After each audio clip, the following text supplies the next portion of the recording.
பயமும் பதட்டமும் ஒரு மனிதனுடைய வாழ்க்கையில் அதிகமான சஞ்சலத்தை தரக்கூடியது. அது எதில் அதிகமாக இருக்கிறது என்று பார்க்கும்போது எதிரிகளுடைய விஷயத்தில். நம்மையும் அறியாமல் வேகமாக பேசியிருப்போம், நம்மையும் அறியாமல் புரிதல் இல்லாமல் பேசியிருப்போம். அதன் காரணமாக எதிரிகள் உருவாவார்கள்.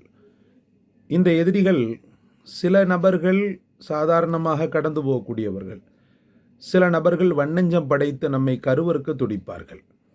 இந்த எதிரிகளுடைய சூழ்ச்சிகளிலிருந்து தப்பிக்கவும், விபத்துக்கள் கொடூர மரணங்களிலிருந்து தப்பிக்கவும் அல்லாஹ்வின் ரசூலால் நமக்கு கற்றுத்தரப்பட்ட ஒரு அற்புதமான துவா தரப்பட்டிருக்கிறது.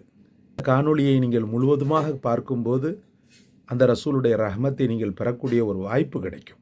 கீழே தெரியக்கூடிய ப்ளே பட்டனை அமிழ்த்தி முழு காணொளியும் கண்டு நிறைவான வாழ்வை பெறுங்கள். அல்லாஹ் தௌஃபீக் செய்வானாக. ஜஸாக் அல்லாஹ். அஸ்ஸலாமு அலைக்கும் வரஹ்மத்துல்லாஹ்.